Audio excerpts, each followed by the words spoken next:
ಎಲ್ಲ ನಮ್ಮ ಸೌಜನ್ಯ ಪರ ಹೋರಾಟ ನಮಸ್ತೆ. ದಿನಾಂಕ 26/12/2025 ಧರ್ಮಸ್ಥಳ SIT ಅವರು ಬೆಳ್ತಂಗಡಿ ನ್ಯಾಯಾಲಯ ಕೊಟ್ಟಿರುವಂಥ ಒಂದು 1100 ವರದಿ ನನ್ನ ಕೈ ಸೇರಿದೆ.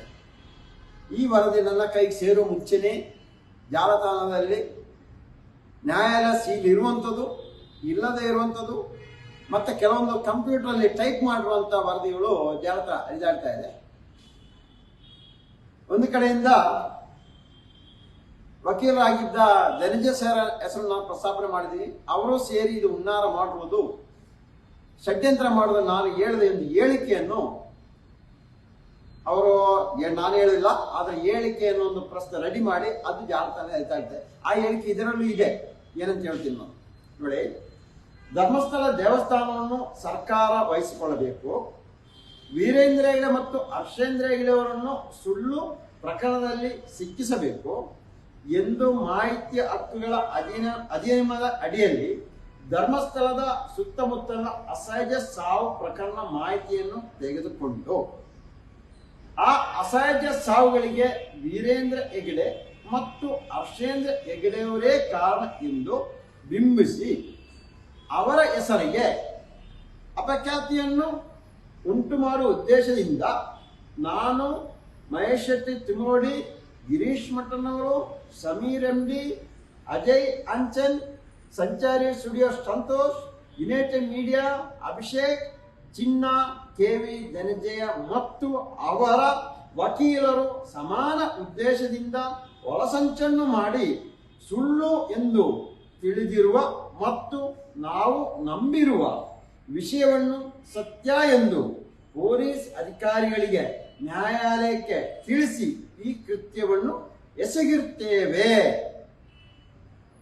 ಇದು ನನ್ನ ಸ್ಟೇಟ್ಮೆಂಟ್ ಅಂತ ಹೇಳ್ತಾ ಇದ್ದಾರೆ. ಯಾವುದೇ ಕಾರಣಕ್ಕೂ ಈ ತರ ಸ್ಟೇಟ್ಮೆಂಟ್ ನಾನು ಕೊಟ್ಟಿರುವುದಿಲ್ಲ.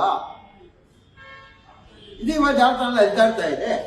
ಅದೇ ರೀತಿಯಲ್ಲಿ ಇನ್ನೂ ಕೊಡ್ತೇವೆ ನಿಮಗೆ.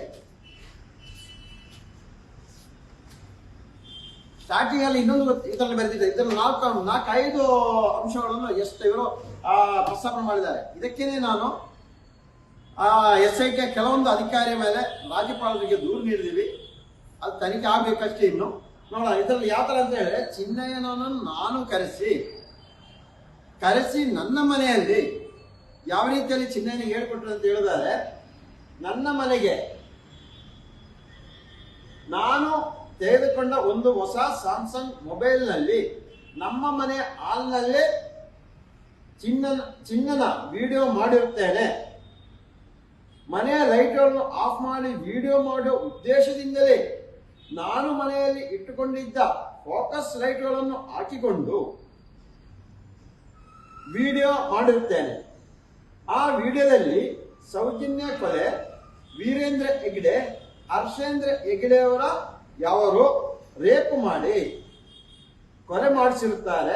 ಧರ್ಮಸ್ಥಳದಲ್ಲಿ ಹಲವು ಜನಗಳನ್ನು ಊತಾಕಿರುತ್ತೇನೆ ಎಂದು ಚಿನ್ನನ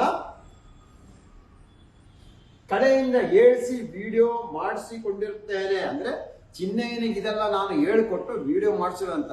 ಸ್ವಾಮಿ ಬಂದಿರೋದು 29 ತಾರೀಕು ಮಾತಾಡಿಸೆ. ಸಾಯಂಕಾಲ ಟೈಮು ಏನು ವಕೀಲ ಆಫೀಸಲ್ಲಿದ್ದೆ ಅಲ್ಲಿ ಮಾತಾಡಿಸಿದೆ. ಮಾರನೇನ ಬೆಳಿಗ್ಗೆ 12 ಗಂಟೆಯಿಂದ ಇದ್ದ ಟೈಮ್ಸ್ ಕೇಳ್ತೀನಿ. ಒನ್ ಅವರ್ ವಿಡಿಯೋ ಮಾಡಿದೆ. ಅವಾಗ ಏನು ಯಾವ ಉದ್ದೇಶಕ್ಕೆ ಬಂದಿರೋದು ಎಲ್ಲವನ್ನು ತಿಳ್ಕೊಂಡ ನಂತರ ನಾನು ಅದನ್ನು ವಿಡಿಯೋ ಮಾಡಿಸೋದು, ವಿಡಿಯೋ ಮಾಡಿಸಿಟ್ಟಿದೆ. ಆ ನಂತರ ಕೇಳ್ತಾ ಇದ್ದಾನೆ ಅಂತ ನೋಡಿ.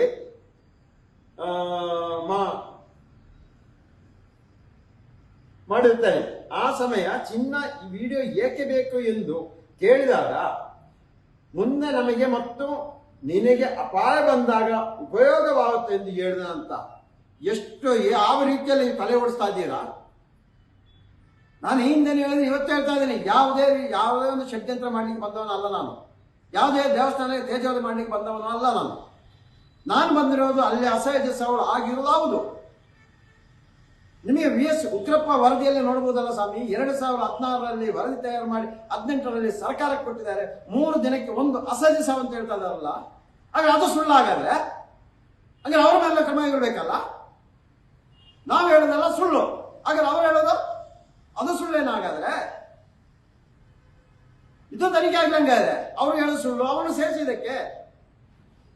ಆಗ ಎಲ್ಲರ ಪ್ರಕಾರವಾಗಿ ಅಲ್ಲಿ ಪದ್ಮಲತಾ ವೇದವಲ್ಲಿ ಕೊಲೆ ಆಗಿಲ್ಲ, ಪದ್ಮಲತಾ ಕೊಲೆ ಆಗಿಲ್ಲ, ಆನೆಮೋತ ಕೊಲೆ ಆಗಿಲ್ಲ, ಸೌಜನ್ಯ ಕೊಲೆ ಆಗಿಲ್ಲ, ಇನ್ನು ಯಾವುದೇ ಅಲ್ಲಿ ಮೊನ್ನೆ ಭೀಮ ಹೋಗಿ ಇದು ತೆಗೆಯುವಾಗ ಅಲ್ಲಿ ಎಲ್ಲೂ ಸಿಗಿಲ್ವಾ? 6ರಲ್ಲಿ ಮತ್ತು 14ರಲ್ಲಿ ಸಿಗಿಲ್ವಾ? ಏನು ವಿಠಲ್ ಗೌಡರು ತೋರಿಸುವಾಗ ಆ ಪ್ರದೇಶದಲ್ಲಿ ಸಿಗಿಲ್ವಾ ಯಾವುದು? ಇದೆಲ್ಲ ಸುಳ್ಳಾಗಾದ್ರೆ ಆಗ ಮಾಮಲ ಶೆಟ್ಟಿ ಅವರು ಬಂದು 70 ಏನೋ ಮುತ್ತಾಗ್ರೆ ಅದು ಸುಳ್ಳ? ಏನು KS ಹೆಗ್ಡೆಗೆ ಒಂದು 70 ಅಸಹಜ ಸಾವು ಏನೋ ತಗೊಂಡು ಅದು ಸುಳ್ಳಾಗಾದ್ರೆ, ಏನು 462 ಅಸಹಜ ಸಾವು ಪಂಚಾಯತ್ ದಾಖಲೆ ಅದು ಸುಳ್ಳ? ಹಂಗಾರೆ ಅಲ್ಲಿ ಯಾವ್ದು ಆಗಿಲ್ವಲ್ಲ? ನೀವೆಲ್ಲ ಬುದ್ಧಿವಂತರು, ನಾವು ದಡ್ಡರು. ಅದೇ ಆಗಿರೋದು ಇವಾಗ. ಅಭಿಷೇಕನ ಕರೆಸ ವಿಡಿಯೋ ಮಾಡಿಸಿ ಹೋಗಿ ಅಂತ ಎಲ್ಲವನ್ನು ನಾನೇ ಮಾಡಿದಂಗೆ ಗೂಬೆ ಕೂರಿಸ್ತಾ ಇದ್ದೀರಲ್ಲ, ಏನು ಉದ್ದೇಶ ಏನು ಹೇಳಿ? ಕಾಲಿಗೊಂದು ವ್ಯಾಲ್ಯೂ ಇಲ್ವಾ? ನೀವು ಅದಿನ್ನು ಯಾವುದೇ ರೀತಿಯಲ್ಲಿ ಬೇಕಾದ್ರೆ ನಾನು ಬರ್ತೀನಿ ತನಿಖೆಗೆ. ಇದ್ದ ವಿಷಯ ಹೇಳಿದ್ದೀನಿ. ಈ ರೀತಿಯನ್ನು ನಾನು ಹೇಳಿಲ್ಲ, ಈ ರೀತಿಯನ್ನು ಪಾಯಿಂಟ್ ಮಾಡಿಲ್ಲ. ಅಲ್ಲಿ ವಿಡಿಯೋ ಇದೆ, ಅದು ಬೇಕಾದ್ರೆ ತನಿಖೆ ನಡೆಸಿ. ಕಾನೂನು ಚೌಕಟ್ಟಲ್ಲಿ ಹೋರಾಟ ಮಾಡ್ತಲೇ ಇರ್ತೀವಿ. ಇವಾಗ ನಿಮ್ಮ ಎಲ್ಲರ ಉದ್ದೇಶ ಇವಾಗ ಜಯಂತಿ ಟಾರ್ಗೆಟ್ ಮಾಡಿ ಜಯಂತಿ RTIಯಲ್ಲಿ ಮಾಹಿತಿ ಎಲ್ಲ ತೆಗಿತಾವೆ, ಜಯಂತಿ ಇಷ್ಟೆಲ್ಲ ಮಾಡ್ರು ಅವನು ಮುಗಿಸ್ಬಿಡ್ಬೇಕಂತ. ನನಗೇನಾದ್ರೂ ನನ್ನ ಫ್ಯಾಮಿಲಿಗೆ ಏನೋ HME ಆದ್ರೆ ಇದು ಯಾರು ಈ ವರದಿ ತಯಾರು ಮಾಡಿದ್ರೆ ಅವರೇ ನೇರ ಹೊಣೆಗಾರರು. ಅದನ್ನ ಈ ಮೂಲಕ ನಾನು ಸರ್ಕಾರ ಕೇಳ್ತಾ ಇದ್ದೀನಿ.